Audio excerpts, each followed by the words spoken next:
Hello, welcome and welcome back. This is Jacob and today we are gonna be continuing the Let's Play for Reverse 1999. And of course, we are gonna continue here through the original Ludo games, because there are still 2 character stories left in this thing, and we need to check those out before we can move on to the next thing.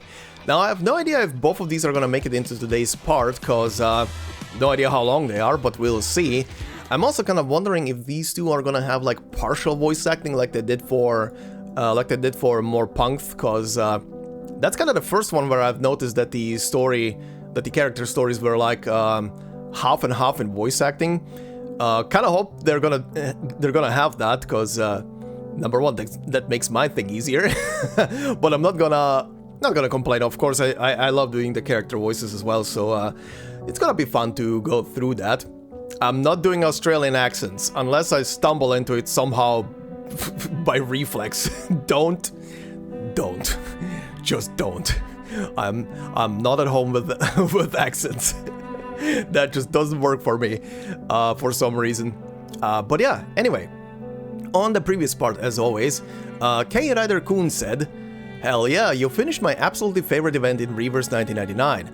I freaking love this event. The cast is freaking adorable and I laughed a lot throughout the entire event." Same.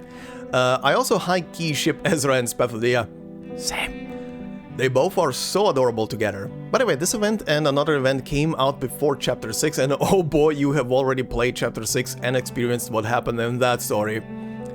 Oh, I sure did. That and 7. Ooh.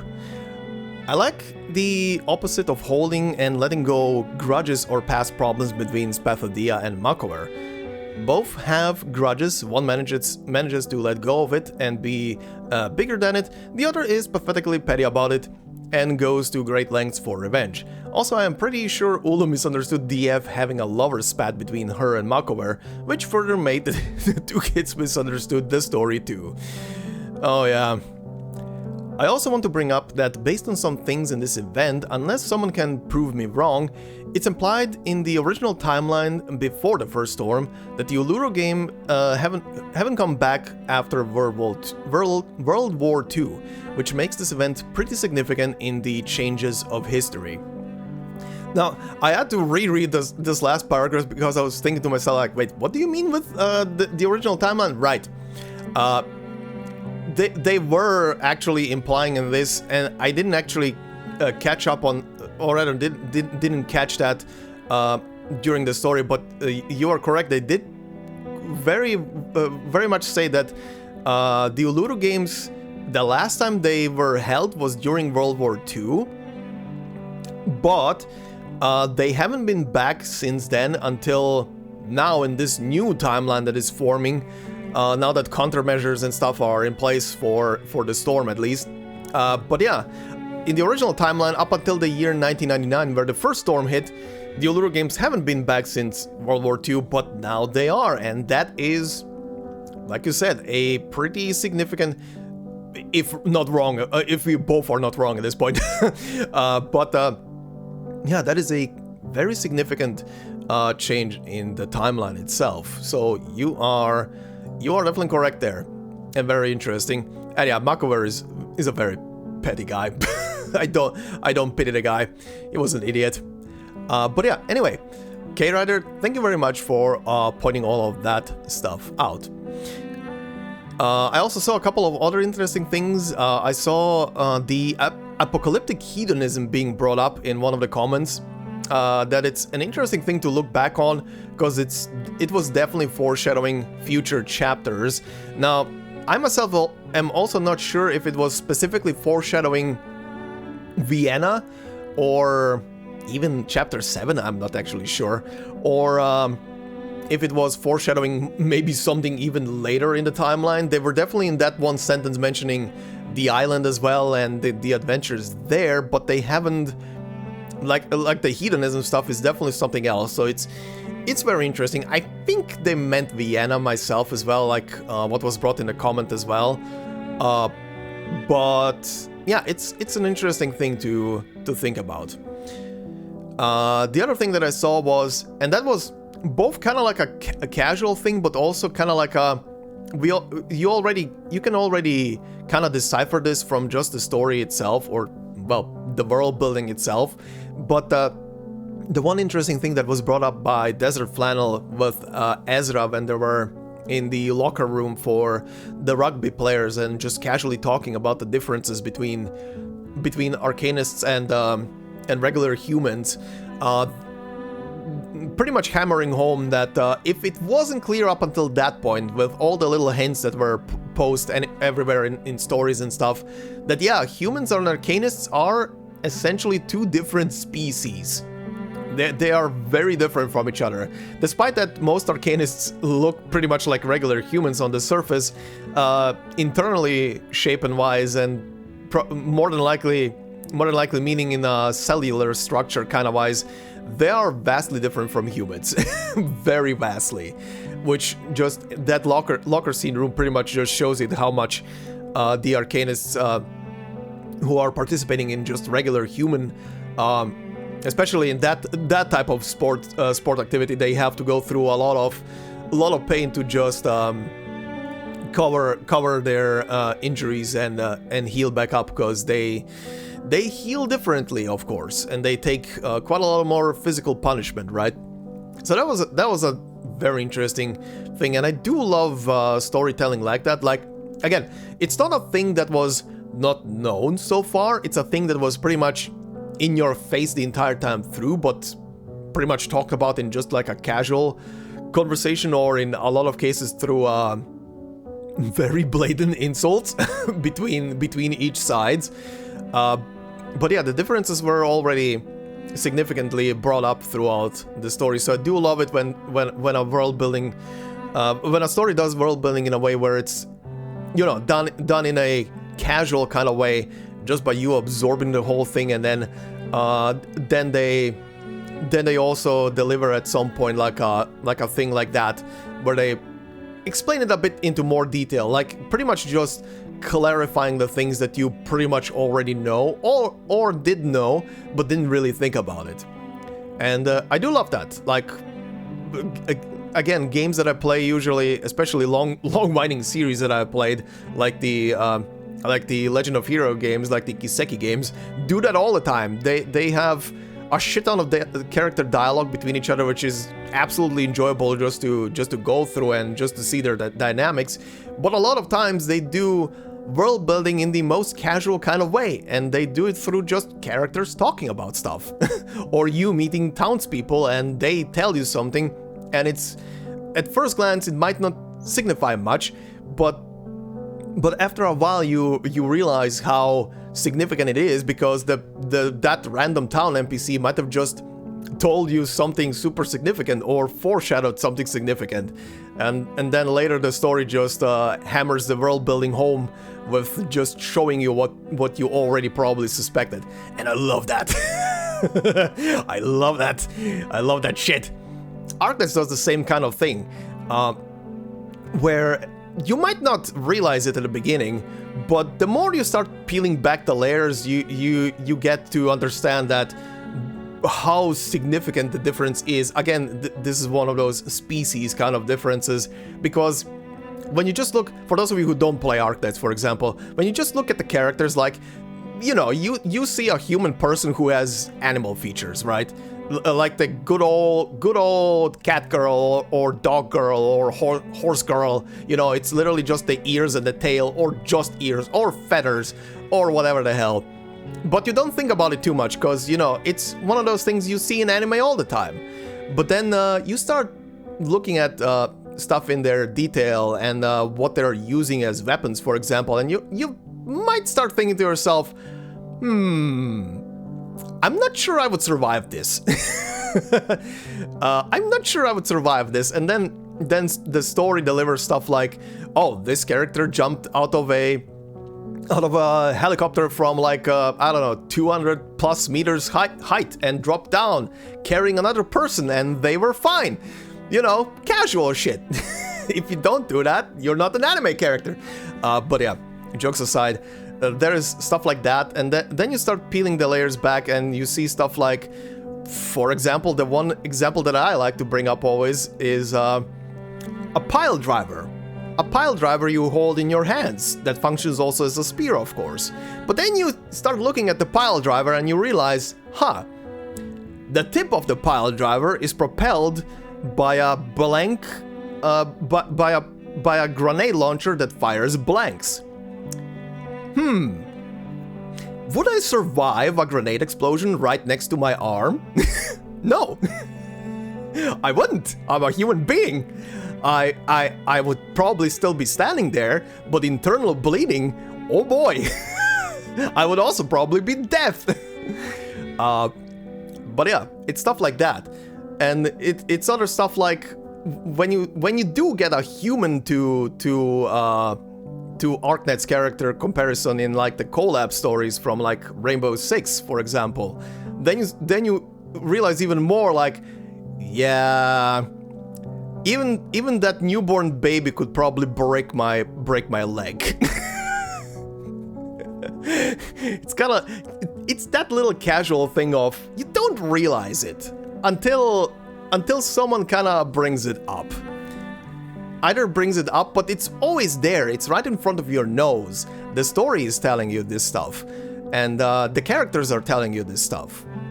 But you don't really think about it. You dismiss it at first glance, and then you get it presented, and it's like, I get it.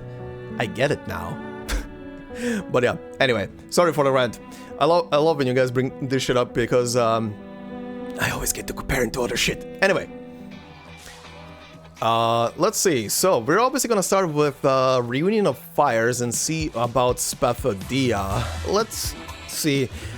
I don't know what else they can bring up about her in this personal story for her here, considering she had quite the exposure and quite the, you know, both character development in the story already, plus her past was already talked about, so I have no idea what's gonna be in here.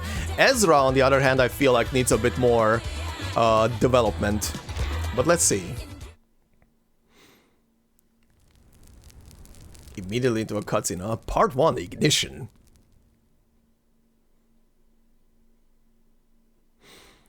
Alright, let's see. Okay, immediately non-voice acting. Alright, Ulu. The darkness is like a soft mattress, sinking under me, folds enveloping me, drawing me ever deeper. In the darkness, I find myself accompanied by unceasing rhythmic sounds, like the beating of drums and wild cheers, echoing a time when I blazed over red earth. And so I try to find it, that faint sound. It beats with a familiarity and intimacy that entices my flames to sway along with it. And then, a distant light flickers into view. There, I meet her once more. Is she just describing being puked out?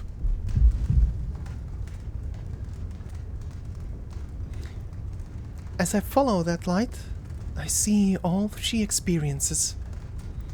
She is only a spark, her glow faint, but burgeoning with curiosity. Day in, day out, she consumes more fuel. Everything she sees, touches, and hears makes her heart burn brighter. How are you? Can you hear me? Shall we continue our unfinished conversation? Okay, there is voice acting. No response. Still, I call out. I must call out. To my dearest friend. Okay, so this is the time that she was still inside of her.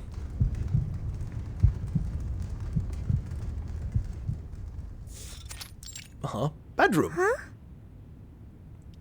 Oh my god, she was already a baby. But this is... Oh my god. Okay. I need to brace myself. I'm about to probably witness a tiny little floof. Is someone calling me? The girl lowers hands that a moment ago fiddled with photos and clippings, lifting her head to scan the room. Of course, she gains no insights from her efforts. My ears are playing tricks on me again. I thought I heard something. Maybe it was nothing. She refocused her energy back to the meticulously collected items before her. Let's take a look at the pictures again. It's so different from records of the Uluru games from other places, but... Her fantasies of this grand event occupy most of her free time, and even much of the time she should use to finish her homework. Like this very moment, for example. Muffin? Oh, that's her mom, I guess? Good lord. Whatever sprite they're using for mom there, it's literally covering the entire frame. Are you awake in there, Cookie? Can I come in? What? I'm here. I'm awake. I'm just, So it wasn't my imagination. For crying out loud. Mommy, come in. Spathodea stuffed her scattered keepsakes from the desk into a waiting drawer and just as quickly opened her exercise book in a practice move. You know what this reminds me of? I'm not sure if I can find it for this video. This reminds me of that one clip with the little girl and her German shepherd, and the shepherd literally warns the girl about the parents coming back, and she turns the TV off and pretends to do homework. Best dog. Then, in a brisk series of steps, the little girl runs to the door and turns the knob. Mommy? Holy adorableness. Funny, it's the same motif on the shirt. That is very adorable. Holy shit. She's just a floof. What is it, Mommy? Oh, they're actually using a model. You didn't come down for your milk today, so I guessed my little Cookie must be busy. Her mother placed the milk at the side of the table while simultaneously setting a beautiful album down with purposeful intent. I've brought a little something for you. I thought I'd give you it along with your milk. Here you go. Fire. Oh my! It's all the photos and notes I put together. I thought Mr. Jones would wait until the last week of term to give it back to me. Oh, did the teacher take it away? You beauty. Oh, this is wonderful. She knows how important these things are to you, so she packed them in a plastic bag and put them in the top drawer. Look at the cover. Your little doodles are all clear as the day you drew them. Miss Jones is a wonderful teacher, but she also told me about what's been going on with you recently. That you've let your mind wander in class, Cookie. Also, that's adorable. Cookie. Sorry, I didn't mean to. I just keep thinking about the photos and, The guilty child lowers her head and rubs her fists against her eyelids. It's okay. We've got all the time in the world. Her mother placed her palms around the little girl's shoulders and took her into her arms. She sat on the edge of the bed, resting her head gently against her daughter's. It was when Miss Jones was talking to us about after-school sports and asking what our favorite events were. I remembered the Uluru games. I took out my album to find some events so I'd have a good answer. I could have said the branch vault, the water beast steeplechase. They're all so fun, but Miss Jones said we could only choose our single most favorite event. That shouldn't have been a problem for you, my little love. You're always talking about your favorite sport. Yes. Yeah, that's right, Mommy. It's the one with the stone monster from the stories. Melingee's Harvest. The girl holds her head twice, the two pigtails behind her dancing like small flames. But these happy flames flicker for only an instant before she lowers her head again. My head got so filled with thoughts of playing with Melingee. It was like it was all real, like the thing I see in my dreams.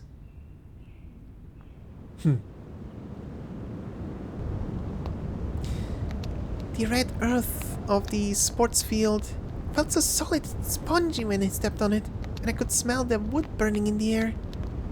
The crowd gathered around the fire, burning wildly and beautifully, like a wild animal. I wanted to reach out to touch its fur. Huh. Then Miss Jones took my hand. Rip. Spathodea opens her eyes, returning from her memories with a pang of regret, her voice timid as a whimpering puppy. But I know I really shouldn't have dozed off in her class. But the thing is, they say I'm always just daydreaming. They say I've turned into some kind of drongo all because I love the Uluru game so much. You're a good girl. Cookie. Her mother sighs softly and adds a gentle rocking to her embrace. It's okay. There's nothing wrong with the things you like and love. Whether it's green crocodiles or even a long-gone sports event, they're all your precious treasures.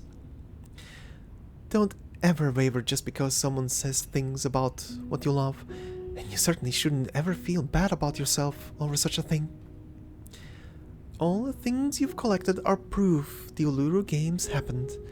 It used to be such a grand event, and no one knows what the future holds. The mother lifts the child's soft round face, wipes away her tears, and kissed her cheek with tender affection. Maybe someday in the future, your Uluru Games will return.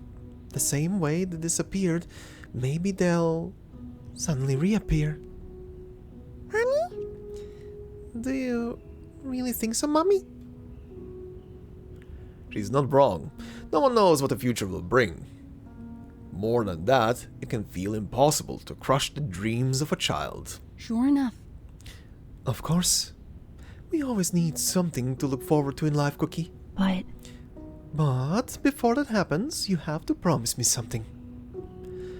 A tone of uncertainty lingers in the air as the topic turns, and the mother smiles ever so slightly. When you're in school, try to focus on your class, okay? Yes. Of course, Mommy. Pay attention to class in future. I swear on... a whole week's worth of fairy cakes. The embarrassed child rubs her face as she ardently swore to prove herself. Then immediately after, as though only just remembering something, she lifts her head again. Oh, by the way, Mommy, I want to try the after-school sports club. It's the one Miss Jones mentioned. Can I go? sure enough. Miss Jones had a word with me about that too. Of course, you can go. A bit of exercise would do you a world of good. But your school doesn't have a Melange's harvest course, Cookie. They need to consider the differences between Arcanists and mankind, and hold activities that are safe for everyone. Yes. Yes, I know. It's okay, Mommy. Spathodea breaks free from her mother's embrace, stands up straight, and shakes out her arms. I made up my mind. I want to sign up for boxing. She remembers reaching out to catch those sparks, clenching her fist, then loosening her palms again and again. Sweat runs through the gaps between her fingers, soaking her palms in scalding heat. Her rising temperature is no illusion. Of course, darling. Her mother's palm gently caresses the little girl's head, coaxing a few raised strands of hair to lie back down. What follows then is a kiss on her forehead that fuels the warm flames within her arms. How about we go pick out some boxing gloves together this weekend? Your dad can drive us, and we can see what kind of protective gear they've got there too. But starting today, you're not allowed to leave a single vegetable on your plate. Oh, I thought athletes were allowed to eat triple chocolate-covered caramel and meat pies every day. I mean, meat pies, probably. That sounds like a lot of protein. But you know, the ones that one gains, they are gonna chug the protein Not the sweets. But if vegetables are what I need to do to become a real athlete, I'll eat salad every day like a good little kangaroo munching on grass. See, it's not a salad is nice, but again, for an athlete,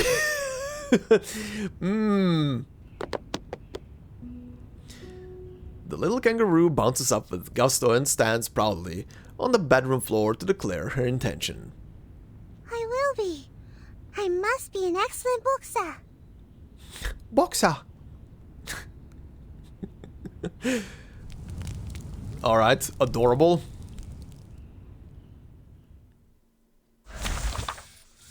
Whoa, this is an interesting presentation. I like that they keep changing this every time. Well, not every time, but that they keep changing how the story is presented from the Rimmed Cup to, well, more punk and Green Lake, well, were kinda similar. More Punk was more straightforward story, while the other one had a bit of gameplay to it, but I like the different styles of presentation. So four parts, okay. Clattering pebbles.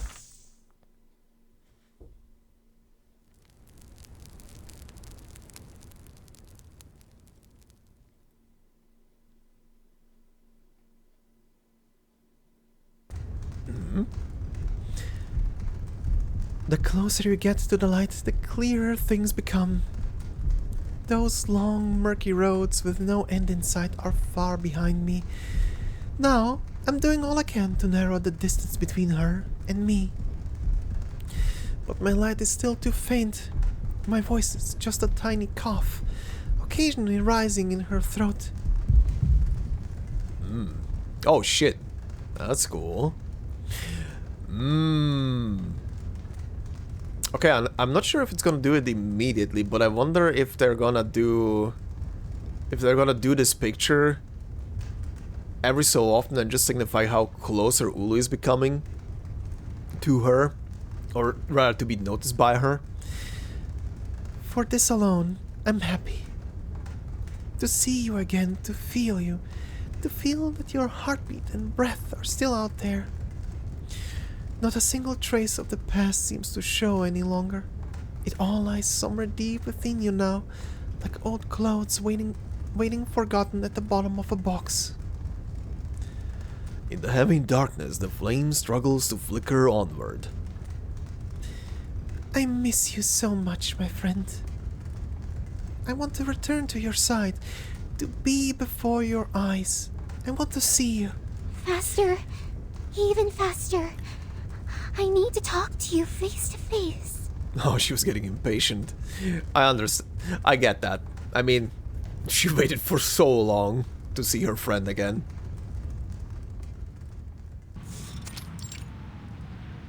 Street. Oh god, who the hell is Sam? Today's training was a bit much, huh? My arms hurt like the blazes. I can barely lift them. I'll have to just plop my face on my plate when I get home to eat. Swing training, and guess what? More swing training. When will it ever end? The blonde-haired boy bellyaches aloud about his sports class and raises his tennis racket like the blade of a sword. Two girls walk with him. One seems to be preoccupied with other matters, while the other turns to engage him in conversation. Okay, you are getting actual portraits, what the hell? Probably next term. Next to next term. Crikey. Jeez. Crikey, what a frightening thought. Luckily, the coach didn't seem to have his eye on me today. Otherwise, I'd probably be pulling my hair out too. Oh dear. Next term? Next term? Crikey, you've got that right. Abandon all hope, I say. He lets out a heavy sigh and turns his head to look at the other girl. Spathodea! Spathodea! Oi, Flammy! Okay, it's still the bebe. Huh? Oh, I'm here. What's up? How's it all going with you? Coach teach you anything new? Coach just made us practice our footwork, same as last week. And apart from that, we've gotta do some resistance band training at home. One set left and right every day, and then jump rope. See, what did I say? Flame is no bludger. Not like someone I know. The black-haired girl pats her diligent friend's shoulder with pride, imagining she was setting a medal around her neck. Oh dear. Wow, you're even doing all the home exercises?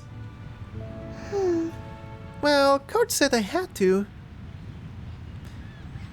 What's so strange about that? Flammy obviously wants to move on to the next stage as soon as she can, and get some real hands-on experience, right? Oh, she's that type. She's not some big, lazy couch potato who just lies around eating lemingtons as soon as she gets home, staring at the TV like a zombie, refusing to move a muscle. Hi. Hey, Mia! Wow. The girl moves deftly, turning around to make a funny face, then running further ahead. Hold on. Wait, Mia! You can't just say something like that, then run off! Stop! The children run off in all directions, a pleasant wind causing the little tumbleweeds to collide and drift apart. Only one tumbleweed unwittingly falls behind. Oh, that auto-scrolled.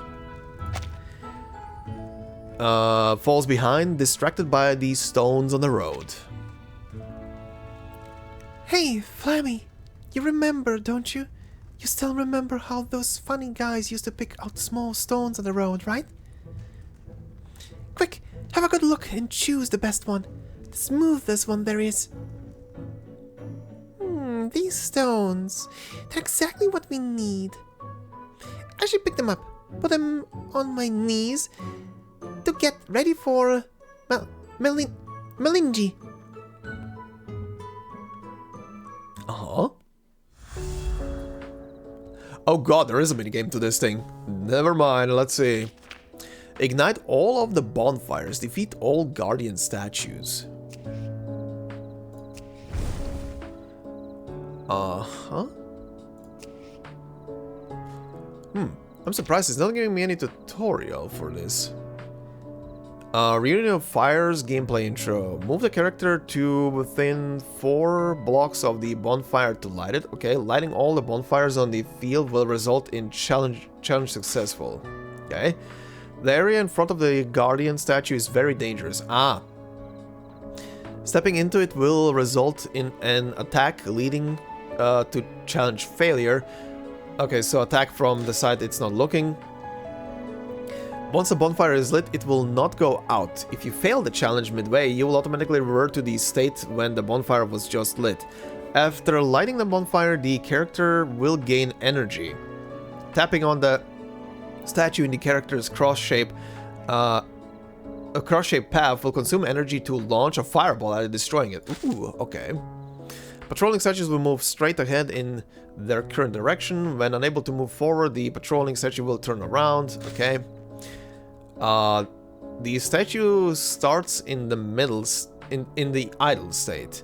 When characters pass directly in front of it, the statue will activate and begin chasing the character at the beginning of the next round. If the character is caught, the challenge fails. Okay. Wind eroded... the cracked ones. Eroded ground becomes fragile when stepped on by characters or statues. Stepping on more fragile ground will cause it to collapse, causing characters to or statues above it to fall. Collapsed ground cannot be crossed. When a slate trap is triggered, crossbows across the map will fire straight ahead, destroying the first character or statue they hit. Ulu does not trigger wind eroded ground or slate traps, but also cannot cross collapsed ground. Okay.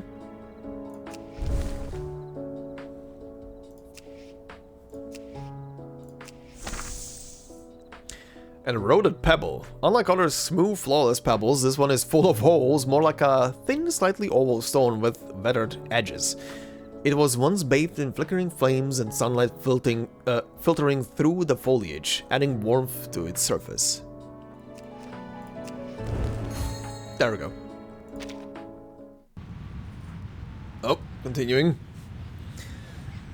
Hey, I got one. The girl bends down and picks up a pebble from the sand. That's a nice one you've got there. That's the one, Flammy. You can hear my voice, can't you? We haven't seen each other in so long. The flat pebble burns in her palm. It is a familiar and intimate warmth. The rustling sound around her ears becomes more distinct as the temperature rises. I heard the flames calling out my name, just like the ones that were running with me on that field. I'd still run with you if it wasn't... if that's what you want. There's so many places we could run to. She's the flame I should remember. She and I, we... Hey! Flammy, what are you doing back there all by yourself? Her friend's voice drowns out the flickering voice, and she regains her senses, clenching the stone in her hand. Is everything alright? You alright? Shoot, you've been in another world all day today. It's nothing. I'm feeling much better now. She responds almost instinctively, and to prove her presence of mind, she bends her knee and lays 2 pebbles flat on it. They shake for a moment, but eventually come to rest. Wow! How did you manage to keep them so steady like that? Wait for me. I'll find some pebbles. I want to give it a try. Hey! Hey, Mia, get over here and check out Flammy! Children's attention shifts so easily to such novelties. Mia and Sam stand around Spathodea, marveling at the pebbles on her knees. On her knee. How do you play? Is it whoever can jump on one leg faster and without falling over wind? Or do you need to knock the stone up and then catch it? If you wanted to introduce those wonderful sports to your friends, now may be the perfect moment. Yeah, nah, that's not how you play. This game has a name. It's called Melange's Harvest. A long time ago, people would compete in a grand event, riding along redwood branches and dancing around a fire with these small stones on their knees. If the stones dropped, you'd have to go stand at the edge of the field and watch the other contenders compete. I get it. It's like a marathon or a track and field race, right? It's not a running race. Each athlete had to chase the flames with all they've got and try their best to catch them.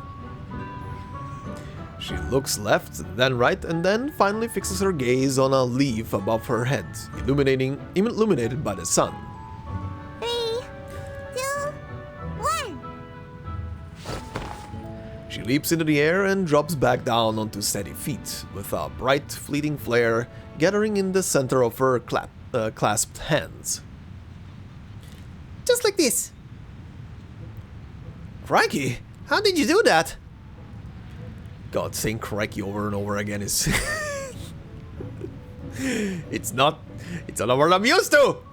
You jumped so high and still managed to grab the leaf you were aiming for? To be honest, I don't rightly know. Maybe it's just one of my special talents, like running or boxing. Flammy's always been good at sports and stuff like that. She even came first in the sprint at our last sports day. So, can you come first in this Melange game? I mean, can anyone win? Their extended gazes naturally turn to the girl holding the leaf. Of course you can. According to what it says in those storybooks and legends, Melange's harvest can go on for a very long time. It can last one night or even weeks. If everyone's stones fall, then all the players that are watching get to return to the game. Only when someone grabbed the hottest, most scorching spark from the fire was the game considered over. That's when they found the fire's soul. Oh dear. That's so cool!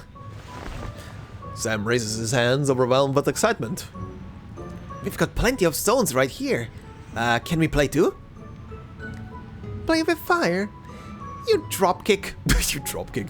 You dropkick. Your mom would have a fit if she knew you were planning on crawling around in the fire, trying to catch sparks. Yes. Mom says safety is of the utmost importance in all sports. We can't just go jumping around in a fire like the legends.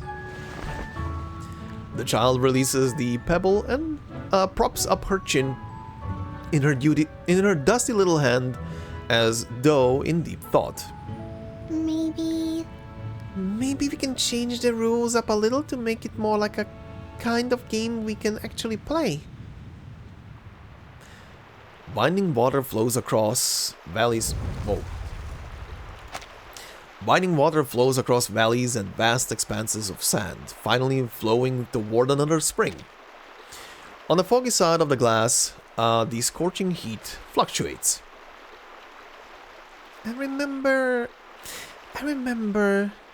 I talked with someone about improving the rules. The skill behind selecting a stone cannot be underestimated. You need to choose the flattest you can find, but you also need to pay attention to the fire. You can't put any thorny shrubs in there as tinder. Mommy. What do you have in mind, Flemmy? Look, so many others want to compete in the Ludo games with you.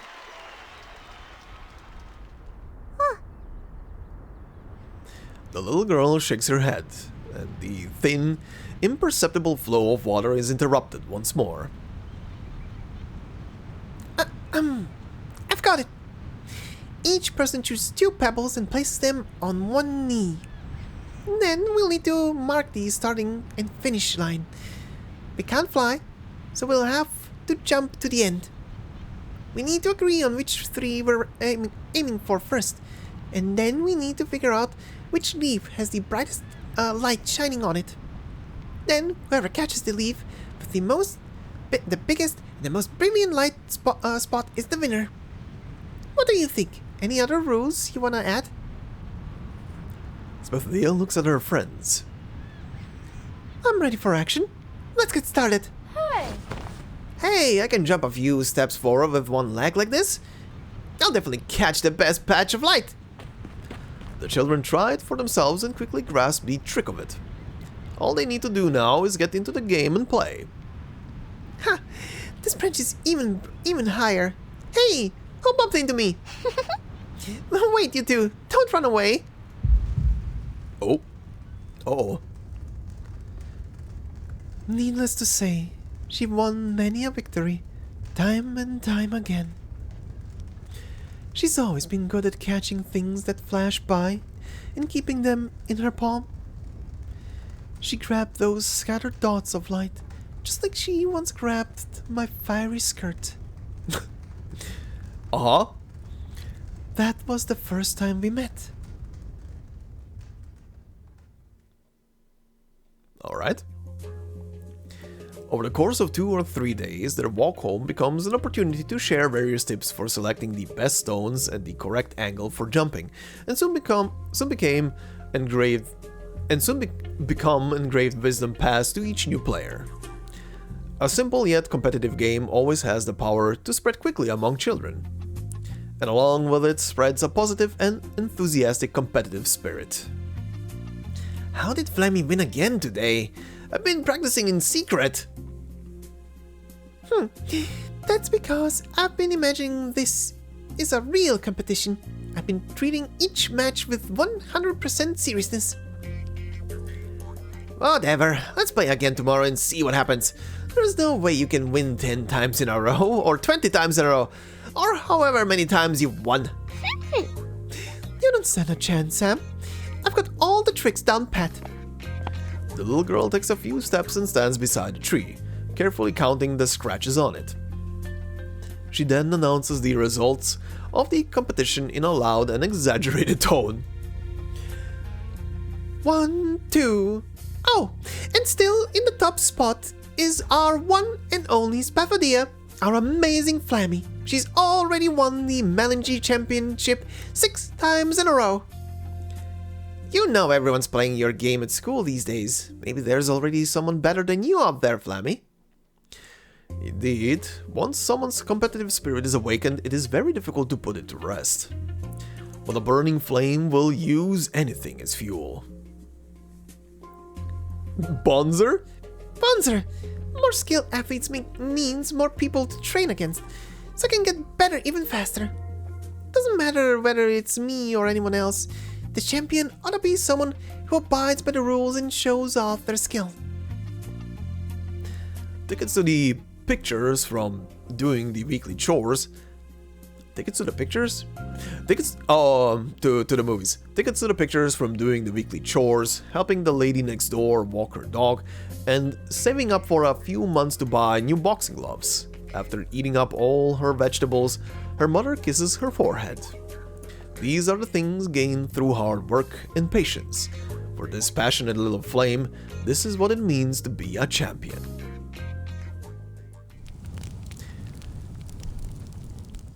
Adorable is what this is. Okay. Next one, huh? The ones chasing the flame. Okay, we're getting somewhere. This is gonna be a long one. I'm just realizing this is gonna be a long one. This is still part 1.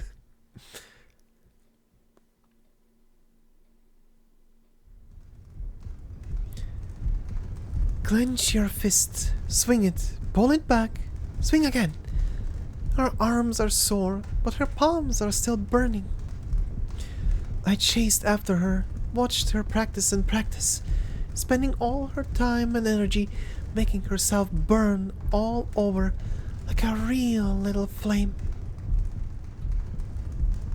Time is like an endless wrinkle, deep, sonetted, and difficult to explore, climbing from the cheek to the center. It makes me so happy to see her still so young at heart and full of life. Oh, we are doing this. The closer I get to her, the more I feel ablaze. I know I've never truly been extinguished. I've never fallen back into that lightless abyss. That's an interesting statement. But this feeling is different from when I saw her before. Did you pick up those stones because you heard my voice? Do you remember Malinki? Or the sports game? Are you still you? Malingi. Okay, that's how you say it. Now, if I will I remember it? Malingi. Okay. I think my long slumber is about to finally come to an end. Give it a few more. Give it a few more. Boxing gym. Spathodea. Spathodea, strike faster. Pay attention to where you put your feet. Okay. Keep your distance. Don't let your heels hit the ground. Keep on your toes and tense your ankles. Throw your fist out. Okay. Take a deep breath and let your body sink down naturally. Step back with the strike. Faster! Focus. Focus. Relax. Just grab that spark. 1, 2, quick! Same direction. All right. Good. Now stop. Grab a towel and wipe up that sweat. Have a rest, then come and find me by the ring. Are you all right? I'm going to check on the others. You alright? I'm fine. I'm fine. Thanks. Wooden benches don't make for the most comfortable seats, but at a club they're a hot commodity. After offering a breathless greeting to her peers, she moves her sports bag from the bench and tries to squeeze out a little space for herself. This is a precious break time. Gotta keep my elbow firm. I let it slip too much, and I took too many steps back. The footwork and punches, all the key points seem simple enough when you look at them on their own. She takes out her notebook from her bag and flips to her schedule, checking it carefully. That is adorable. The page is densely packed with beautifully written training plans, accompanied by cutesy doodles. where am I gonna find time to do these special exercises? There's already too much to do. Putting it all together is like trying to do the most difficult homework imaginable. No, it's even harder. If you want to dodge, there's no way you can attack, and punching wildly without thinking just leaves you wide open. She extends her left arm, clutches her fist and swings it toward herself, then promptly lets her fist hover in front of her nose. After several futile attempts, her hand finally returns to her side and strikes the bench with a sonorous thud. Whoa! If a fist flies in front of your face, of course you're gonna want to dodge it. Spathodea, Spathodea, be a brave girl wherever you are. I'm gonna get diabetes. Don't make Coach angry. He has a good enough temper most of the time, but he's even scarier than a Tasmanian devil when he gets real angry. A hulking shadow envelops the little girl. Oh. Her whispering no longer a secret. Oh, Tassia, you think those chattering furballs are really as scary as I am? Oh! Oh! Coach, when did you... No worries. Don't worry, I just wanted to talk to you for a second. He waves his hand, casting away the noisy marsupials and their childish banter. Marsupials. I like to be direct, whether I'm talking to an adult or a child, it doesn't matter. It's good for you to hear the undiluted truth. You're sure you still want to carry on with boxing? What? Of course I do. You mean I didn't do well at all today, did I? I understand.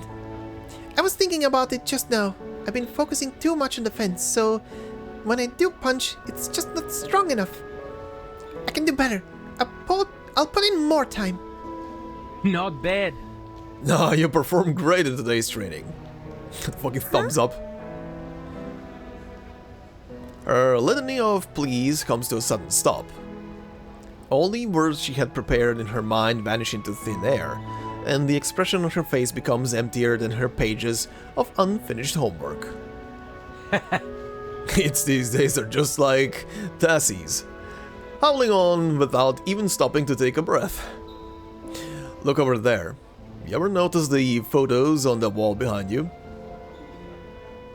Of course. That's Gans and that's Burns, Patrick and... This is Spathodea. His finger points to the end of the line of photos, a blank space waiting to be filled. She won the golden belt in a big competition. I love that sound, whatever that is. I've taught a lot of kids, and very few of them have shown any real talent, but you're up there with the best of them. And they certainly can't deal out the kinds of sharp, fast blows you can. Can I really do it? Could I win a golden belt? You've got what it takes for sure. If you choose to go down this road, you can achieve whatever you set your mind to. The problem now is that you gotta make a choice. Boxing's a lot of fun, and of course I know you love it just as much as I do. I don't need to sell you on it. But I need to make sure you understand that the things you'll face on this path will be completely unlike anything you've experienced before. Your life, as you know it, will change forever. I'm not just talking about intense training. The expectations on you will be a lot stricter. I can do it. I'll do anything. Nah, don't make a choice like this lightly. You have to think carefully before making a decision. I want you to talk it over with your parents. I see. Okay. Alright, back to this, huh? Uh-oh. Scary spooky. A training schedule. Juvenile handwriting and brightly colored doodles fill every inch of spare space in the schedule, recording what some might consider to be an overly taxing training plan for an elementary school student. Fortunately, though, the student concerned follows the schedule with joy.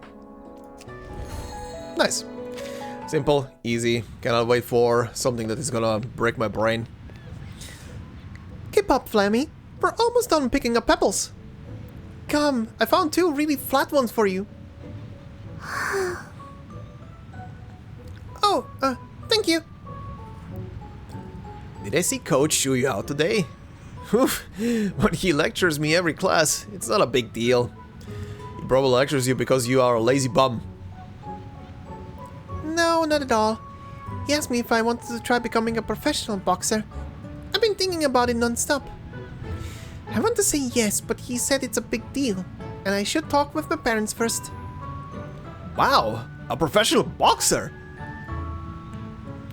Just a few words are enough to ignite the children's awe and imagination. Flammy! Flammy, if I bring you a t-shirt tomorrow, think you could sign it for me? That is the best reaction to that shit that I've ever seen. Preparing for the future just in case, huh? That way, when you become world champion, I can hang it up in my room. Hi!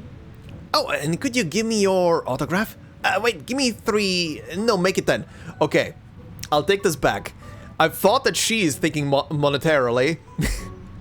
But no, she's actually being wholesome. This guy. This guy. Huh?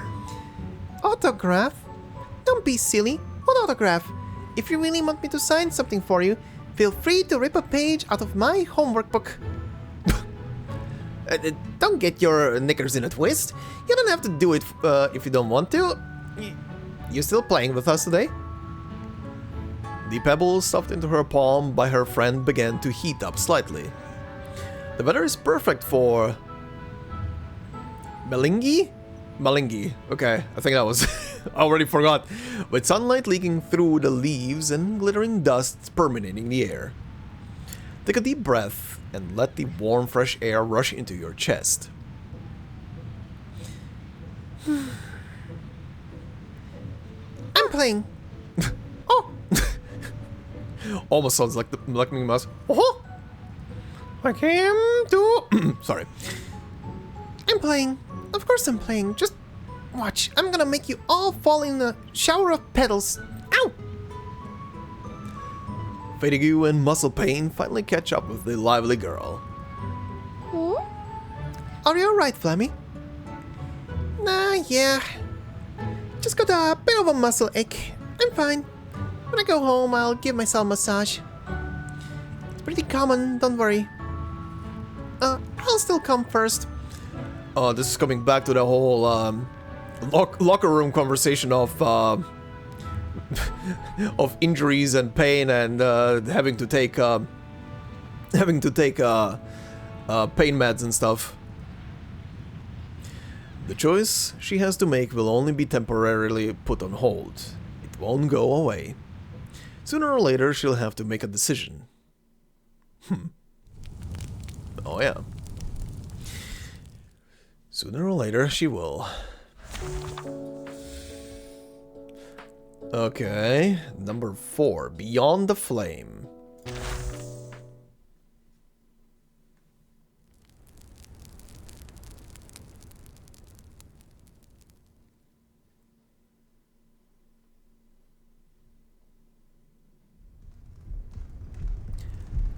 I watched her becomes a bright flame, from the size of a small stone, swelling to the point where a single palm could no longer hold her. Her flame is constantly changing, its outer glow flickering out an endless dance in an instant. Sometimes fire can burn too fast, can burn low and die out, but the embers glow still.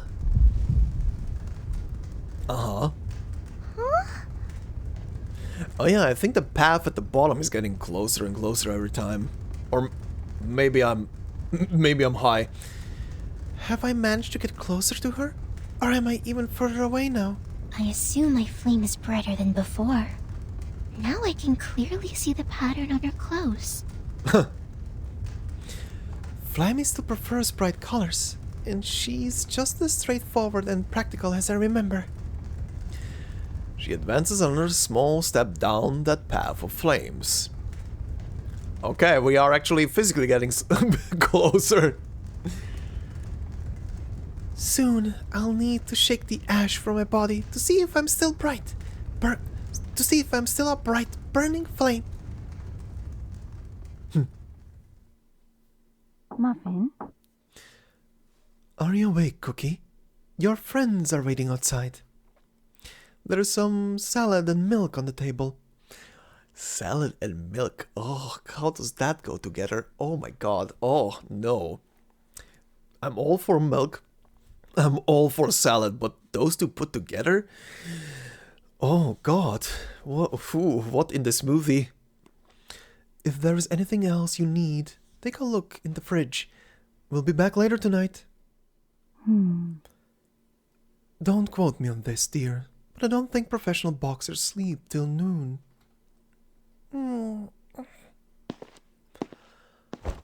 As the sound of her mother's footsteps fade, the child whimpers and rolls over. Damn. The cheers of the audience, the praise... Oh! The cheers of the... Oh my god, that was a huge box that suddenly shifted. What the hell? The cheers of the audience, the praise from her coach, the sweat dripping from her fists. Everything disappears, like those happy memories of dancing over redwood branches. Gradually, they slip away. The crowd's cheers turn into prodling calls, crawling into her sore ears from outside her window.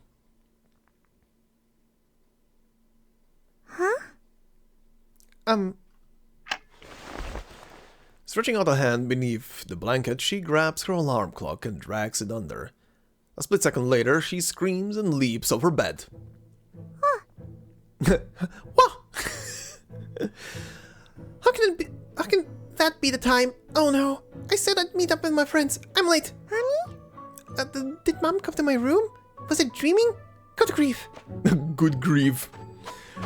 She stumbles and crawls toward the window, opens it with one hand and pokes her head out. Hold on! Wait for me, please. Just wait a minute.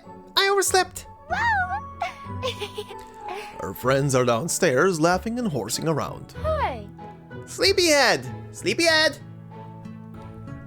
Don't worry, Flammy. We only just got here.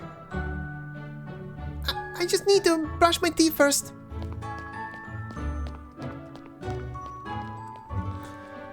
Flammy, you're usually up early and waiting by the door for us. What's the matter? Has the training been wearing you out recently? Upon hearing her friend's concern, the girl scratches her head awkwardly. The scratching sound. I fell asleep last night at the dinner table while biting into a sandwich. Whoa. Kid, that just sounds like you are exerting yourself a tiny bit too much. Scared my mom and dad half to death. But I slept so well. I feel so calm after training. My hands always feel so warm. What about you lot? I heard everyone saying a few days ago that they're holding a tennis tournament nearby. The gentle girl remains silent for a few seconds before averting her gaze. Spathodea, how long were you asleep? I'm starting to think that you were asleep for a bit longer than just since last night. Or maybe not. All work and volunteering have kept me busy. I don't think I'll be able to play tennis next season. Oi, same here. I'm gonna be working on my survivor skills, fishing and the like, so I can show off next time I go on holiday. If I catch anything over 10 pounds, those other kids are gonna worship me like a god for the whole year. How about that? Fancy giving it a try? We could go to the lake this afternoon. Huh? Me? Nah, I've got boxing practice today. Sorry, Sam. Oh, yeah, sorry, I forgot. They are still friends. They still look the same as they did before. Not one of them has suddenly become just some kid to the others. But still, Spathodea lowers her head and rubs her fingers against the boxing gloves hanging around her waist. But still, it seems that some kind of change has already begun to take its toll on them.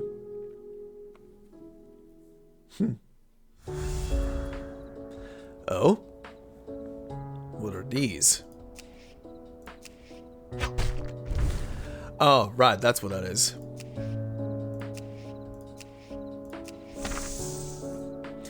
Worn out boxing gloves. The first gloves the little boxer ever owned.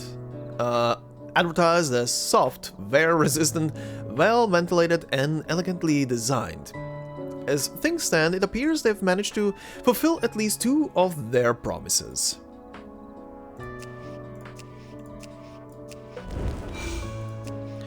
Two of their promises, okay. Uh-huh. Uh-oh. Thank you. That worked.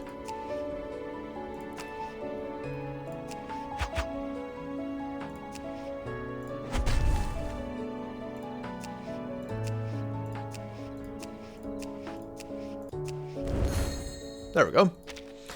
Easy peasy lemon squeezy.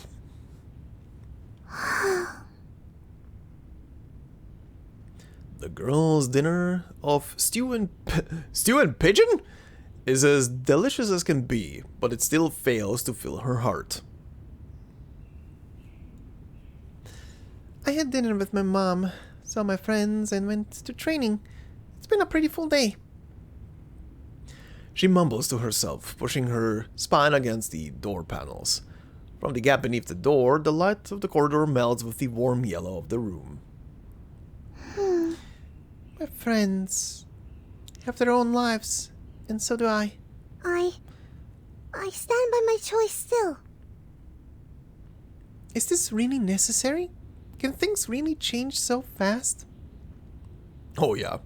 Spathodea raises her head and looks toward the ceiling. The soft light of the desk lamp shines on the photo by the window, reflecting a spot of light onto the ceiling. I'm going to be in a real ring. Ever so gently, she continues to herself. The champion gets a belt. A golden belt.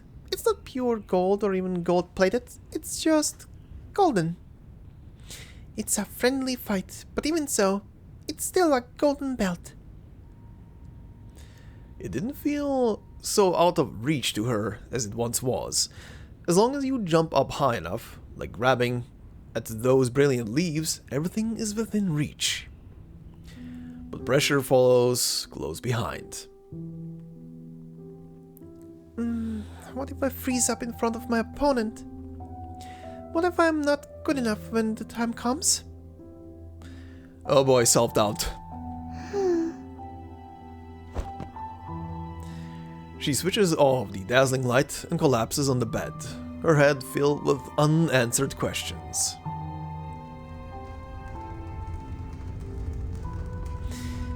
I'm just a kid. I haven't even been in a real boxing ring before. You've done well. You are the most remarkable priestess there ever was, the best champion there is, and my most important friend. Will Coach make me stop training if I can't keep up? I trust you, Flammy. I'll do whatever I could to help you, to share my flame with you. They said Arcanists are physically weaker than most humans. Is that just something I can't fix, even with all the training in the world? Dread not. Don't be so down on yourself. I've seen how much effort you've put into this. Do you still remember what the whole point of the Uluru games was in the very beginning?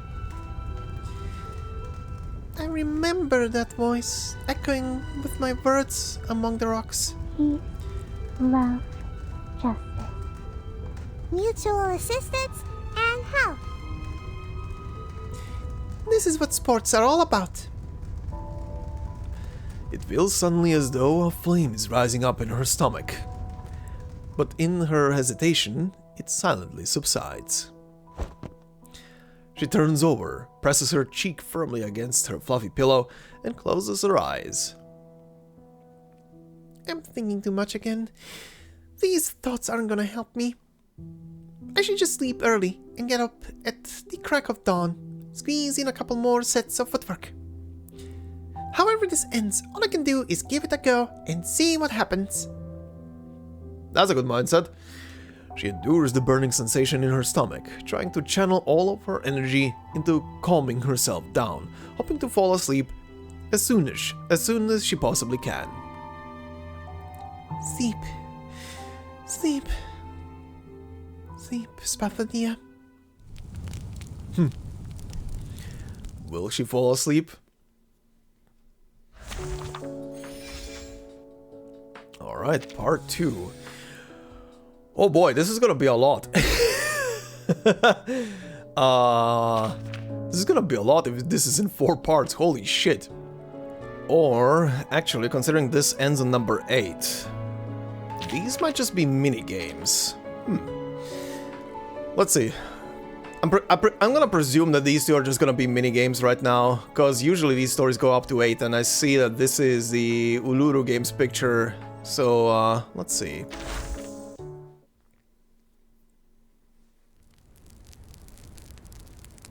Within the palm.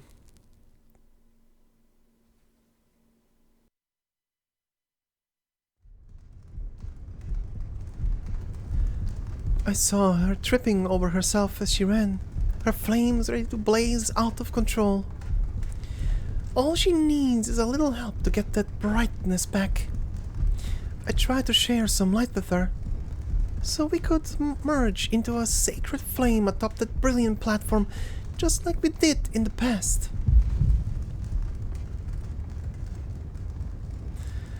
The flame persists, spreading onward, advancing in the darkness, almost reaching the feet of the one it's chasing.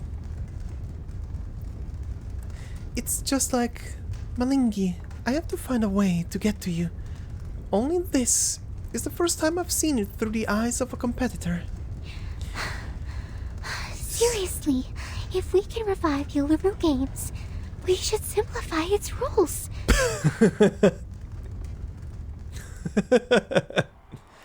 Oh? Are you ready?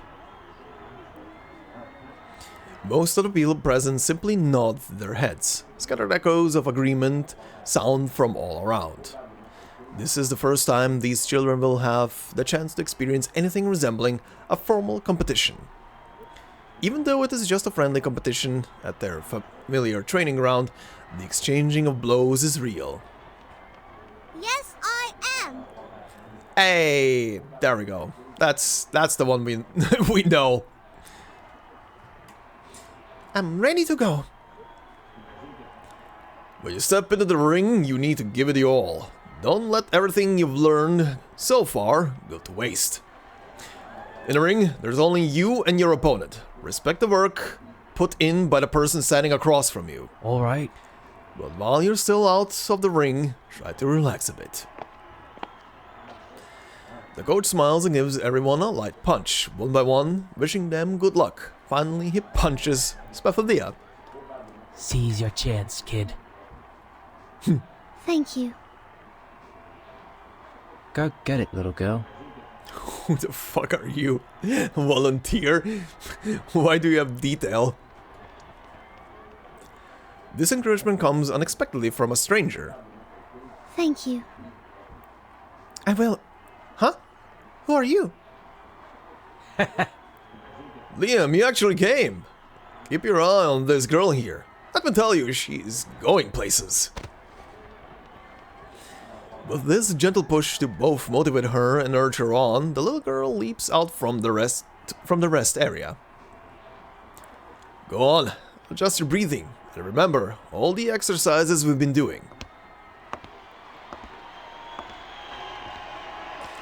The arena stands before her. The familiar faces of friends, neighbors, and family who came to support her now surround the small square battlefield. She breathes deeply, then exhaling her tension, she calmly crawls through the ropes.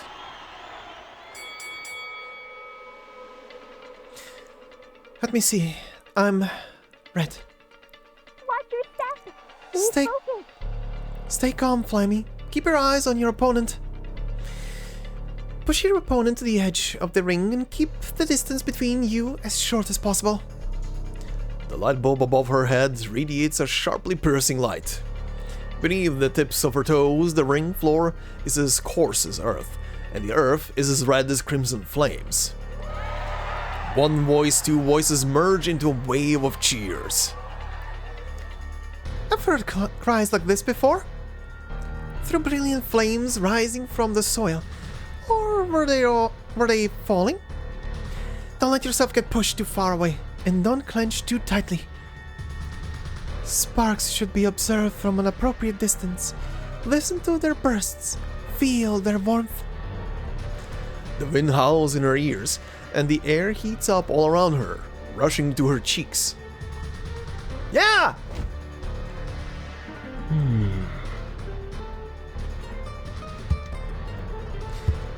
Over your center of gravity, then step to the right. Circle around your opponent's side. Find an opening, weave through the crowd. Then a hit! Step back, create some distance. Offense is defense. Raise your arms, protect your chin. Her blow glances off her opponent's shoulder. Huh? What was...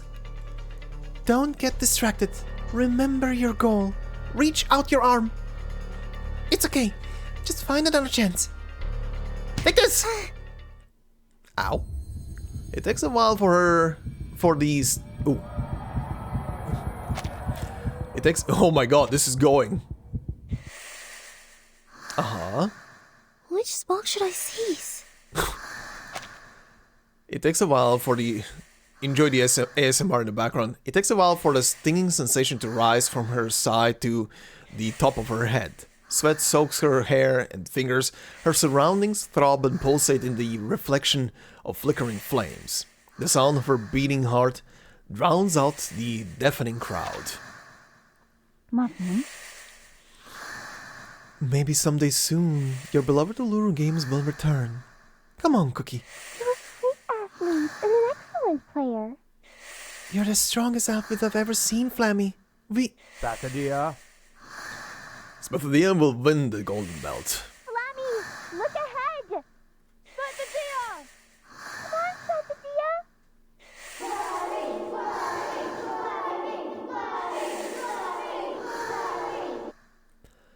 Myriad voices twist into a rope, suddenly pulling her up. Oh shit.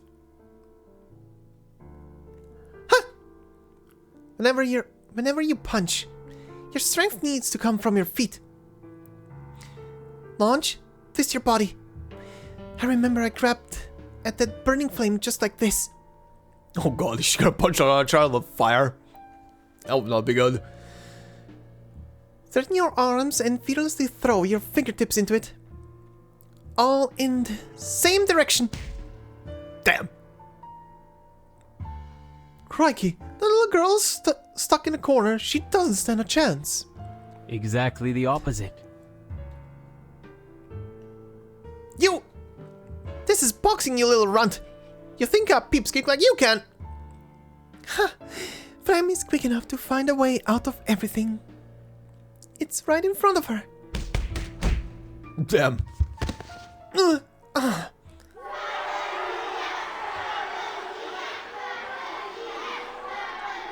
Just as I expected. I knew that little boost would bagger the win. I was right about this one.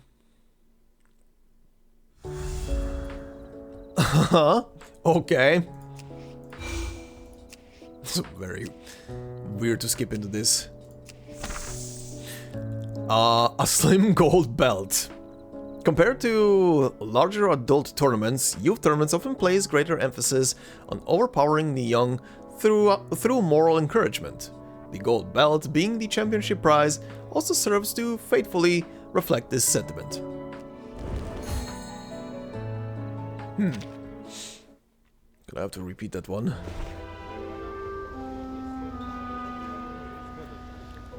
Slightly prickly fabric with visible stitch marks at the edges. Gaudy combination of yellow and green. This was what she won from her junior boxing match. The competition felt more like a high-stakes talent show, with the prize nothing more than a cheap imitation of a real golden belt. A beloved decoration and a symbol of past glory, it has been with her for a long time now. And now, new glories adorn her waist. I've been good to you, haven't I? You're still as beautiful as a pastel painting. I'll keep you in the little cabinet in my bedroom and come and say hi and chat with you once in a while. Goodbye, my old friend. Aww. She arches her fingers and gently touches the textured embroidery.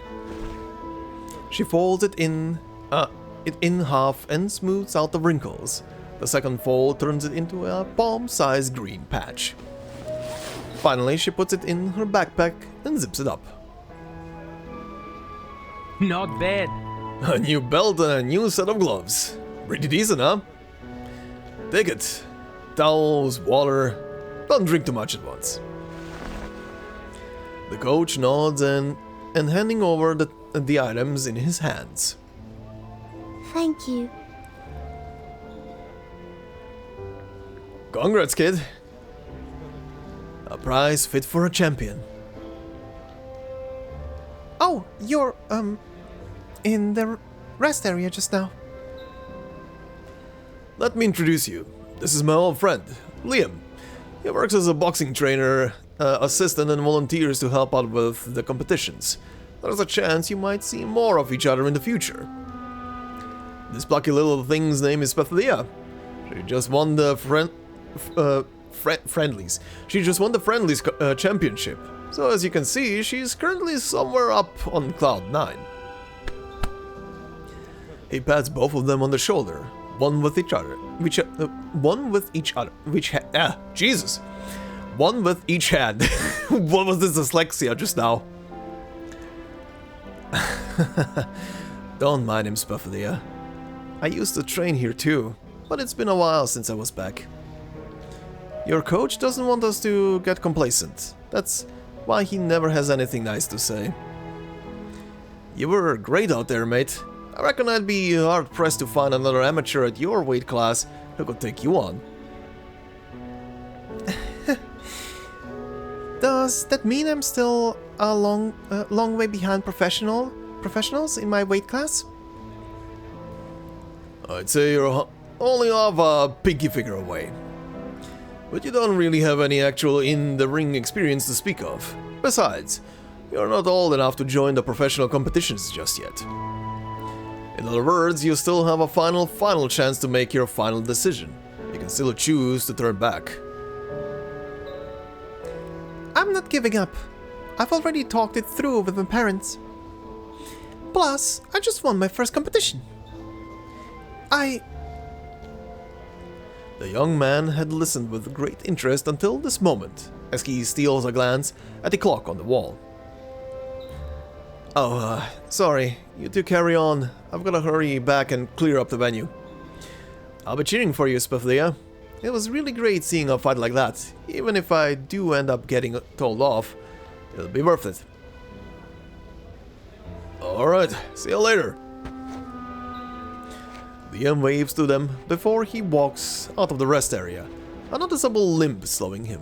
Oh, leg injury? It felt like he left as suddenly as he appeared, vanishing from the door like so many others entering and exiting the boxing club. Shame he was in a hurry today. Otherwise, he could have told you a bit more about professional boxing. Spathodea. So, Spathodea, how does it feel to be a winner? Yes! It feels incredible. Like I could do 4 more sets of jump rope, 3 laps around the rings, and a bunch more sets of straight punches. Did you think at any point you were going to lose? Before I got in the ring, I thought about it for a second. But there's no time to think about anything else once you get in the ring. And even if I had lost, sure, I would have been upset, but I'd still tell myself that, as long as I practiced harder and worked on whatever I did wrong, I'd definitely win the next time. Or I'd definitely win next time. But you know, in the pros, you won't get that many opportunities. Everyone remembers the winner, and of course, it's easier for them to qualify for bigger events. When you're a pro, your performance in each fight determines your future value. Your chances of getting injured are much greater than in an amateur friendly. Some injuries might even end up ruining your career. Broken noses, avulsed ears, torn tendons are all part and parcel of the sport. After a moment of silence, he continues speaking. You're a young girl, and you're an Arcanist. In the world of sports, you're gonna need to put in a lot more effort than most to prove yourself. There's no getting around that. I'm not saying it's fair, but the situation's not likely to change in the short term. I see. After the last time you asked me, I searched around for some information. I saw some really bad accidents, like people who got hurt and couldn't box ever again. Worse than that, some people ended up with injuries that changed their lives forever. But I want you to know that I really am mentally prepared for the worst. Professional boxers don't have very long careers, do they? So I don't want to waste any time second-guessing myself. The way I see it, every second counts. At least? I want to carry on boxing. At least for now. I think I can stick with this one thing I'm actually pretty good at. You're something else, kid.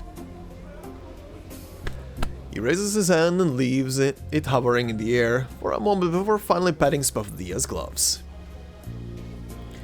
Glad to see you're keeping your new gloves looking smart. I'm gonna keep the old ones in my backpack for training, since you said it takes time to get used to new gloves. Not bad. So you were listening. By the way, if you're interested, we're holding a small commercial competition here soon. You can come and join us if you'd like. Well, of course. Of course, you'll be helping out as a volunteer, not fighting in the ring. Your next training session won't be easy. Get home early and remember to tell your family the good news. See you tomorrow. I'll be off then. See you tomorrow. The young flame leaps gracefully through the doorway and bounds away into the distance. Her boxing gloves swung from her shoulders, their embroidery slightly crooked, but dazzling in the sunlight. The golden pattern, sparkling above the name Spathodea, is soon below, reflecting its own delicate light.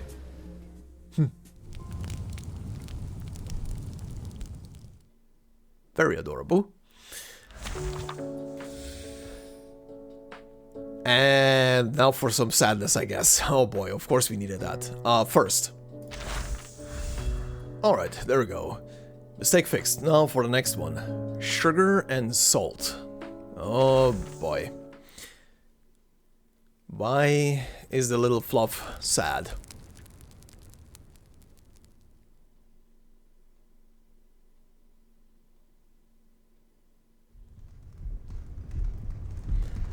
Almost. I've almost got her back now. She will burn within me, and I will make her shine brighter than anything else in the world. We are as close as tinder and flame. Uh-huh. The flame's tongue and the hem of the tiny figure's clothes are now separated by only a fine line. Oh yeah, the line was actually getting longer and longer throughout the whole thing. This long, scorching, flickering road of blazing light is about to reach its end. As soon as we're together again, we'll have a huge, gigantic hug. Then we'll go back to the field together and see what it looks like now. Maybe you'll remember those days rowing the canoe, climbing rocks and picking silver grass and wild fruit. You just need to bow You just need to bow a little and put your hand in me, just like what you did before. Uh-huh. Oh? Oi, move, please! Get out of the way!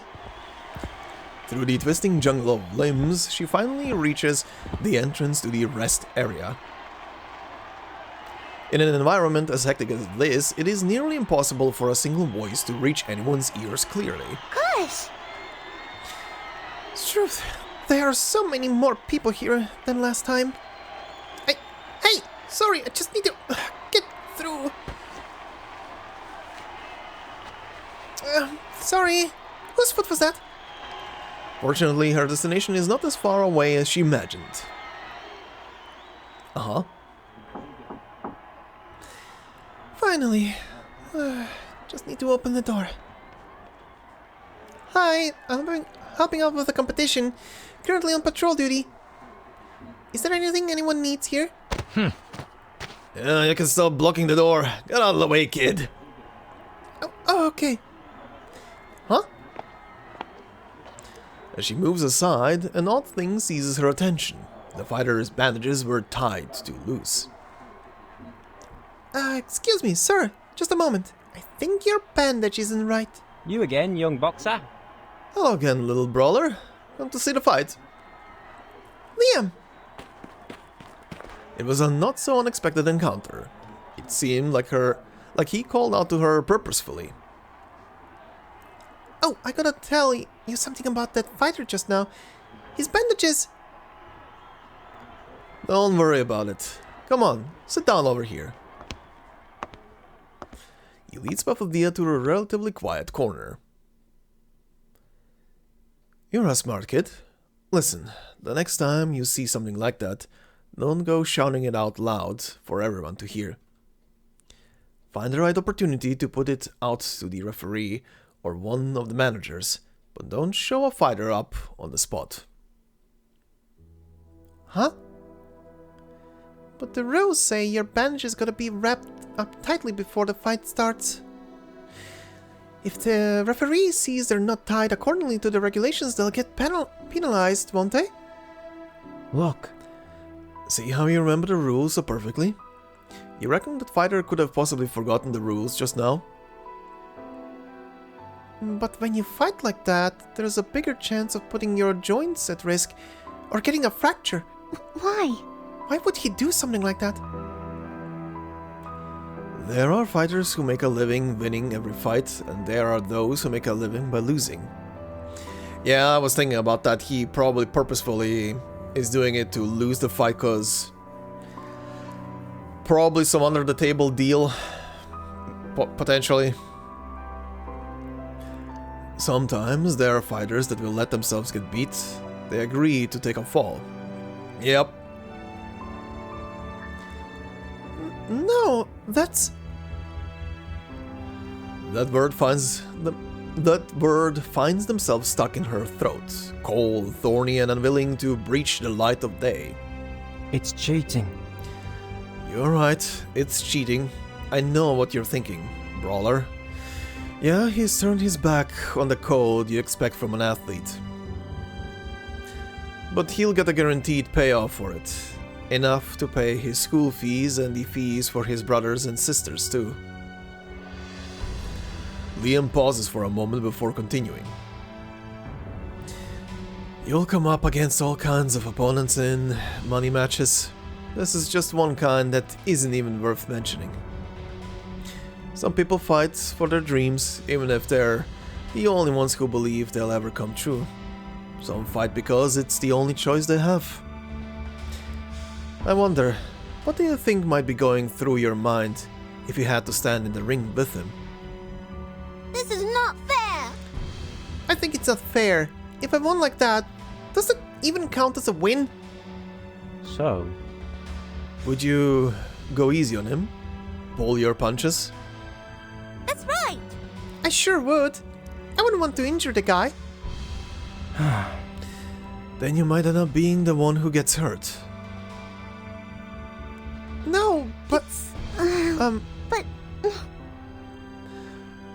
The loose bandage enters her thoughts and sticks there. This is a reality that exists outside the rules of the sport. Sometimes things have to go a certain way, sometimes paths change from their original course. I don't understand. Scratches and bruises can heal up with nary a trace. But muscle and bone damage can throw a huge spanner into your career. An Arcanist's strength doesn't lie in their physical ability. When he finally recovers and wants to get back in the ring to carry on making a living, he'll still be young, but his body might not be able to keep up. His identity as an Arcanist will always be hanging over his head like a dark shadow.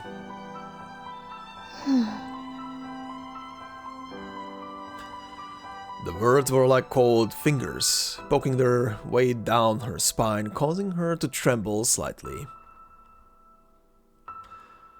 So, he'll be passed over and fall from whatever position he made it to, constantly falling behind. At the same time, all the competition prize money and opportunities start to dry up. He has fewer and fewer opportunities to actually fight. I think Liam here is talking from his own experience. But it's not often you see this kind of fight fixing going on in such a small money match. Thank you. Thank you for teaching me that, teaching me about this side of things. Did Coach ask you to tell me about all this? Of course not. Has hearing all this got you frightened? He reaches out his hand towards Spathodea with a piece of chocolate in his palm. Here you are. A Tin Tam! Here, take it. It'll give you a little energy boost when you need it. Everyone who's seen you fight is hoping your career will last a long time, that you won't end up faltering on the path to your goal. I'll keep my guard up and take it slow. Good to hear. It's something. Cheer yourself up a bit and go enjoy the fight. It's just about choices. She places the chocolate, still wrapped in her brown plastic coating, into her pocket, where it can accompany a small roll of bandage, a keychain, and a cloth for wiping her gloves. Thank you. Wow, thank you very much. I'll see you next time then, Liam. See you next time. Little brawler. Okay. A piece of chocolate, a popular sweet treat that can be bought at any corner shop, easy on the pocket and sweet on the palate. It can quickly replenish one's energy or be shared with friends. For certain children facing the crossroads of adolescence, this piece of bliss can provide precisely the boost they need. There we go.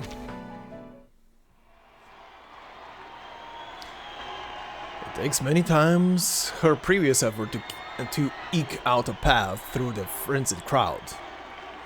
She can vaguely see the edge of the ring. One of the neutral corners was littered by bags filled with blood-stained cotton balls. The fight is still underway, and some people are still loudly shouting the title or name of a certain boxer. Hey kid, you see Liam? Huh? Oh, I ran into him just now in the rest area. Coach, is Liam a big fan of boxing?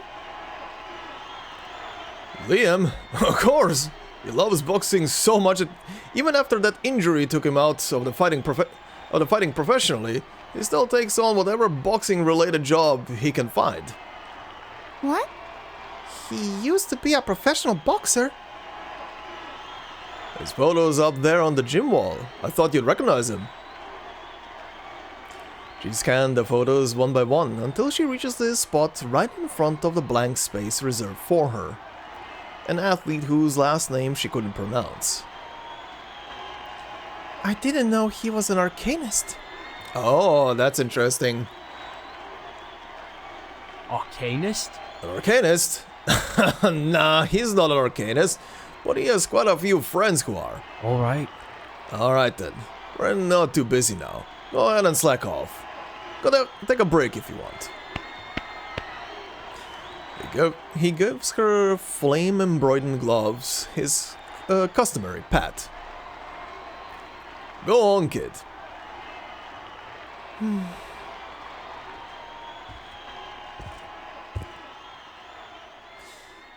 think I'll just sit here for a while. Just a little while. What he said. It's also different from the way I thought things were. Isn't it enough to just follow the rules and focus on fighting with all you've got? She takes out her old gloves from her backpack, puts them on, and then takes them off. She finds it relaxing to slip into something so well worn and familiar, felt like being wrapped in a protective blanket. Aww. She examines these scuffs on her outside leather, remembering how each one got there. My opponent just now, he bled so much. It must have been so painful. His family had to be really upset seeing all that. That's right. I still remember that afternoon when you fell over and when we were all on the verge of tears worrying about you. I grazed my elbow pretty badly last time. Mom was so worried. Her wounds hadn't fazed her, but thinking about her mother's concern makes the little girl feel somewhat guilty. Her own unanswered cries had never really fazed her, but somehow seeing her dearest friend in tears made the little flame blaze with frustration. You can ask your friends and family. You can ask me, and then you can make a decision you'll be happy with. It's just a choice. I can make my own decisions. I already need both hands to count the matches I've won, and I'm the captain of the school boxing team.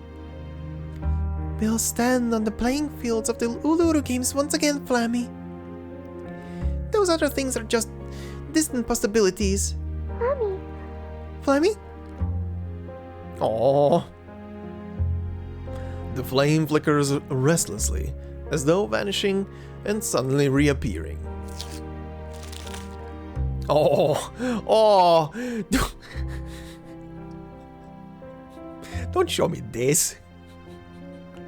Fuck's sake. Tearing open the wrapper and pushing out the sweet contents, the aroma of cocoa lingers in her nose. For any child, this is the taste of happiness. Status and money are not things she usually pays much attention to. The ideas introduced to her just now are like a dark slab of frosted glass over once rose-tinted glasses. Everything has been obscured. She doesn't understand any of this, and the unknown is exactly what scares her. The chocolate melts against her warm palm.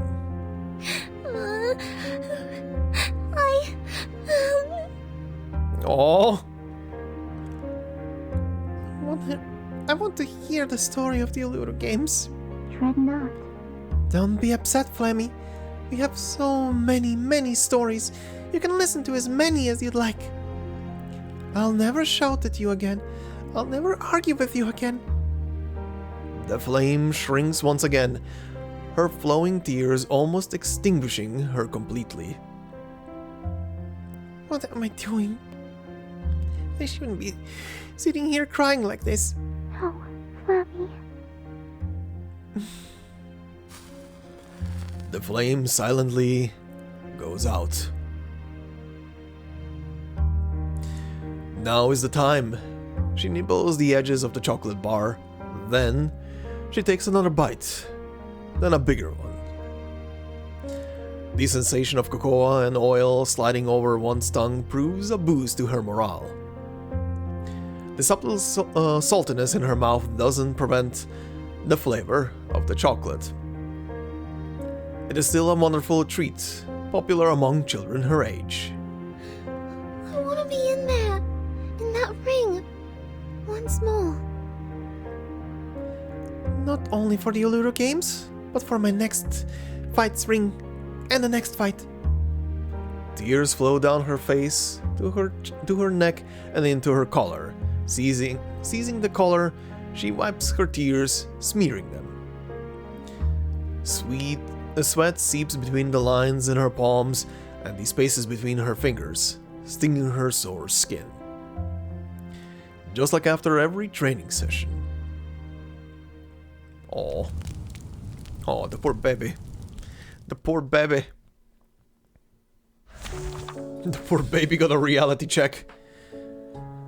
Morning alarm. Okay, so I'm guessing this is gonna now be in current time? Considering this picture. Also, yeah, that's why this was called Sugar and Salt. Because of the chocolate and the tears. Oh boy. Okay, morning alarm.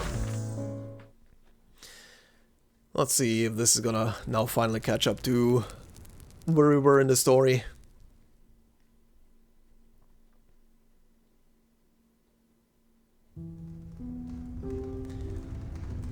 Her tears were like rain. They almost extinguished me completely. She is the one who ignited me. I suppose she should be the one to put me out. But I only fell asleep, just like I've been dormant throughout this unending eternity. I fell asleep again. I've never known such silence before. I can't see anything. My flames can't rip open a sliver of light in the dim night sky surrounding me.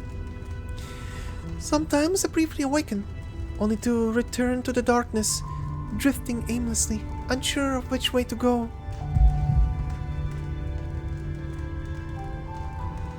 Flammy! Flammy! Can you hear me? Flammy! Spathodea! Her mad dash finally returned to the starting place. Where did she go? It's too dark in here. Where is she? She seems to have lost her again. Perhaps there are no corners to hide in here. All that exists is darkness. Endlessly enveloping darkness.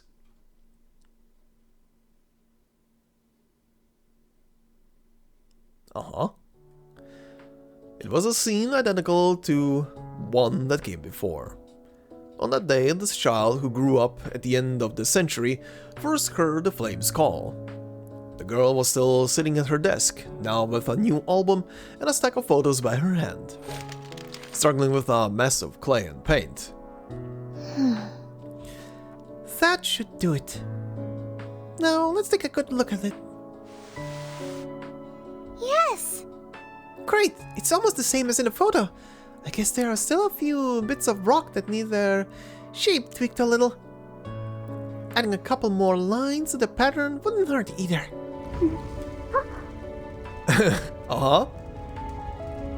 The flame shoots upward for a blazing moment before stopping to take a deep gulp of air.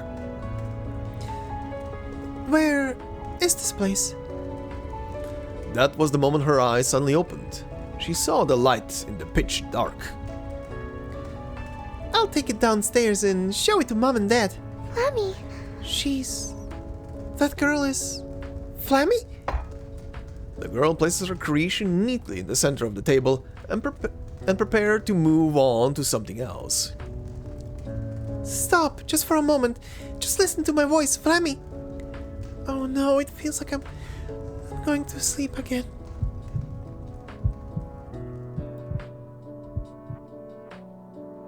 Oh, that's a different environment. We've talked about these paid fights before. The importance of safety. When the fire opens her eyes again, she feels the passage of time hit her at once. Is this an application form? Well, I've thought everything through. The date of the competition is... If I win this fight, all I need to do is just... Sound trickles through as though she were traveling through water, intermittent and accompanied by the small crackling sound of burning flames.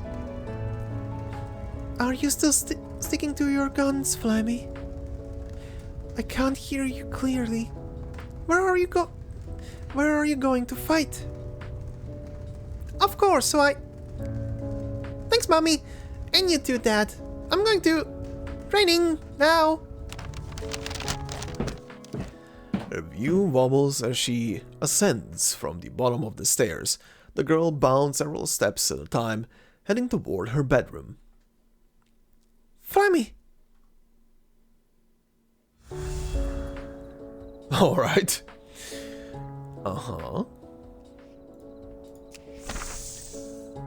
A blank application. Despite countless hours of careful consideration and the fact that this match shouldn't be too difficult, it is always prudent to thoroughly contemplate such matters for the sake of one's future sporting career.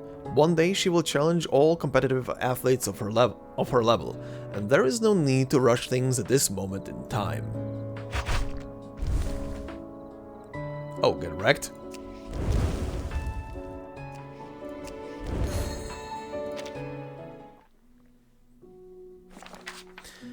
The girl reads to her carefully crafted photo album and counts the names and details of each event. The Uluru Games, round and smooth. A string of syllables roll around her throat like wild fruit. Reciting these words makes her feel the warmth rising in her palms. At the same time, it also serves to guide the way for her friend.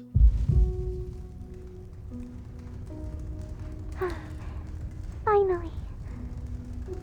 I finally found a way. I'm back by your side again. You... Oh, what's the matter? A little flame? My head must have taken too much of a beating. Oh my. Oh no, don't be so sad. You're a great athlete and an excellent player. I've been waiting so long to apologize to you. I wish I could take back the things I said the last time we saw each other. I'll give you nothing but praise and compliments. That's all I want to say. I just want you to be happy.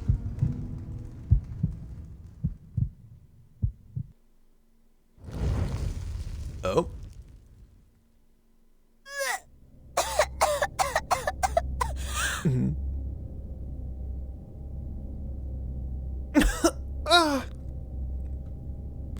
Wait, Flammy! The flame spreads through her stomach and up to her throat, eagerly continuing to... Finally it pushes its way out of her throat, slides across her tongue, and falls into the girl's palm. Also, eagerly continuing to surge upwards. There the flame finds its rest and peacefully falls into a gentle, tired dream. What?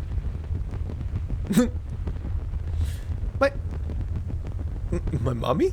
My mommy! She never told me we were descendants of the rat dragon! Why didn't they just take this... Now that I think about it, why didn't they just take the voice clip from the main event story? This is literally the same scene. They could have literally just taken the voice clip from there. Huh? Did I forget? Okay, the story of you and me. Okay, this has to be the final part then.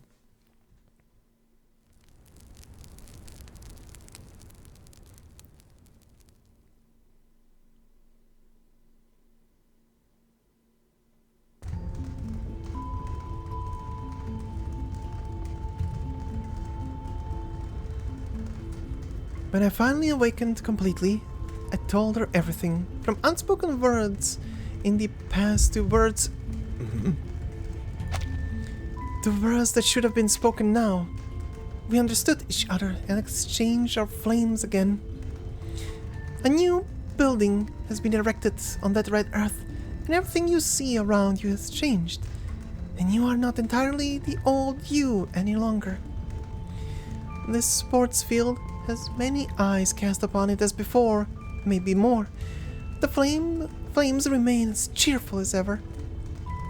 It still belongs to the Arcanists and mankind together, to those who cheer for the light and flames.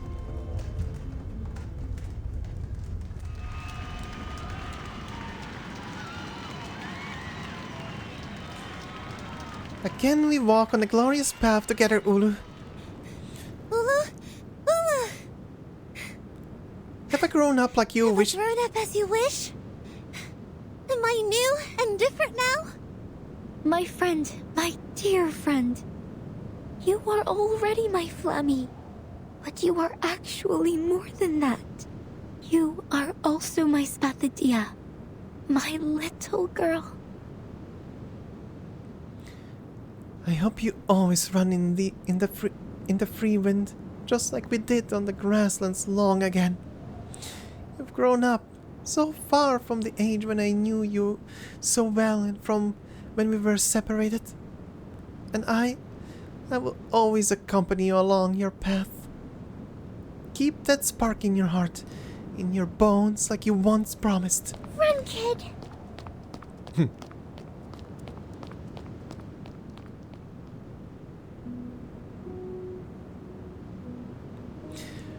The gold medal hanging around her neck reflects the flames, each shining brilliantly.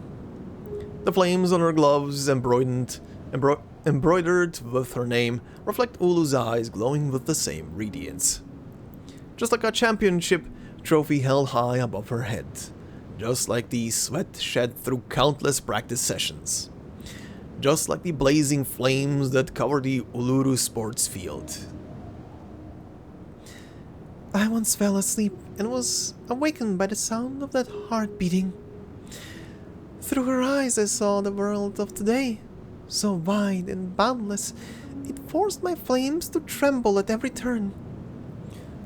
Even more distant than a grassland, more vast than the fields of red earth, vast enough for her to run freely. But along the way I lost touch with her once again. I would awaken briefly to see her talking and laughing with her family and or friends. To see her clenching her teeth and swinging her fists during training.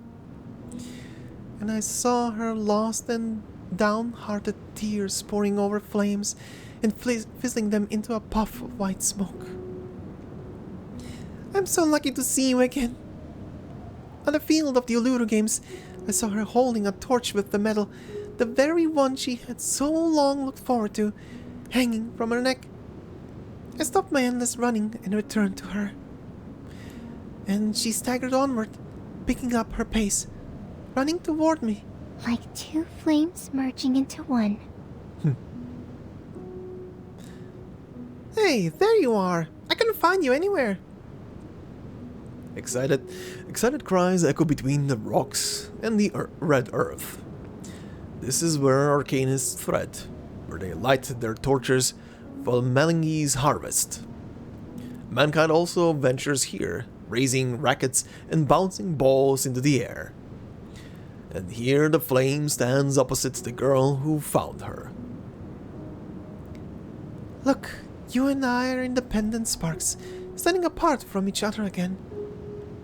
I see. I know what you're trying to say, Ulu. But we can head to the same destination. Two is always better than one.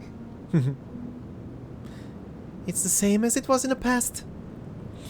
Come on! The girl takes off her gloves and spreads her palm wide. I have to remind you. Okay, but don't forget, I'm old now, so don't blame me if I nag at you. Just don't fall again. Walk carefully around the grass and watch your feet. You know... I think you already know. The flame leaps into the palm of her hand and lands as lightly as a cat. She wraps around her 5 fingers, spreading up to her wrists. It's a perfect fit, well worn and familiar, like her most cherished boxing gloves. Take another step forward. Step into the grounds of the Uluru Games.